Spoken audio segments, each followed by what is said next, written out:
ଚନ୍ଦ୍ର ବୋଷଙ୍କର କେମିତି ଡେଥ୍ ହେଇଥିଲା ମିଷ୍ଟେରିୟସ୍ କ'ଣ ତ ଚାଲନ୍ତୁ ଜାଣିବା ସୁଭାଷ ଚନ୍ଦ୍ର ବୋଷଙ୍କ ଉପରେ।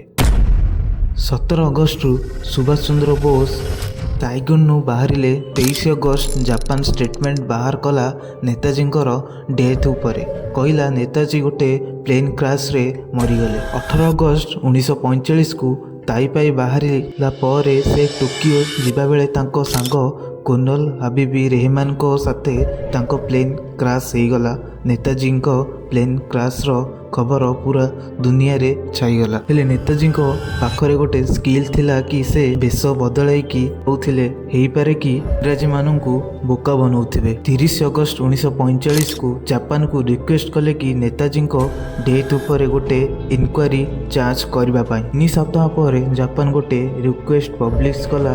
ରିପୋର୍ଟରେ ଲେଖାଥିଲା କି ସୁଭାଷ ଚନ୍ଦ୍ର ବୋଷ 18 ଅଗଷ୍ଟ 1945କୁ ପ୍ଲେନ୍ କ୍ରାଶରେ ହେଲା। ସେତିକି ବେଳେ ନେତାଜୀଙ୍କର ଡେଥ୍ ହୋଇଯାଇଥିଲା। ଇଂରାଜୀମାନଙ୍କୁ ତ ଖୁସି ମିଳିଗଲା ଏ ଖବର ଶୁଣିକି, ହେଲେ କିଛି ଇଣ୍ଡିଆନ୍ସ ମାନିନଥିଲେ।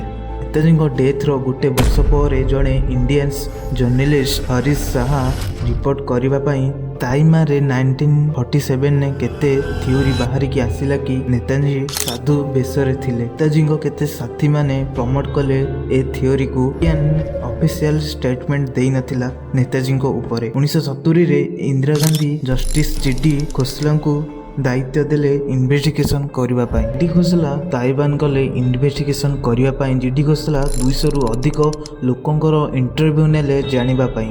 ଆଉ ଏହି ସମୟରେ ଆଉ ଗୋଟେ ଥିଓରି ପପୁଲାର ହେଇଥିଲା କି ନେତାଜୀ ସାଧୁ ବେଶରେ ରହୁଛନ୍ତି ଉତ୍ତରପ୍ରଦେଶରେ। ଏ ଥିଓରି ପପୁଲାର ନଥିଲା ନେତାଜୀଙ୍କ ଡେଥ୍ ଉପରେ। ଗଭର୍ଣ୍ଣମେଣ୍ଟ ଆଉ ଥରେ ଇନଭେଷ୍ଟିଗେସନ୍ କଲା। ଇଏ ହେଲା ମୁଖାର୍ଜୀ କମିଶନର ଆଗରୁ କହିଥିଲେ କି ନେତାଜୀଙ୍କ ଡେଥ୍ ପ୍ଲେନ୍ କ୍ରାଶରେ ହେଇଥିଲା। ମୁଖାର୍ଜୀ କମିଶନ କହିଲେ ଇଏ ଭୁଲ ଥିଲା। ଆଉ ଏତେ ଇନଭେଷ୍ଟିଗେସନ୍ ହେଲା ପରେ ଥିଓରି ଖାଲି ଆସି ଚାଲିଛି। ନେତାଜୀଙ୍କର ପରିବାରରେ ମାନିଲେ ତାଙ୍କର ମୃତ୍ୟୁ ପ୍ଲେନ୍ କ୍ରାଶରେ ହୋଇଥିଲା ବୋଲି। ନେତାଜୀଙ୍କ ଡେଥ୍ ପ୍ଲେନ୍ କ୍ରାଶରେ ହେଇଛି ବୋଲି।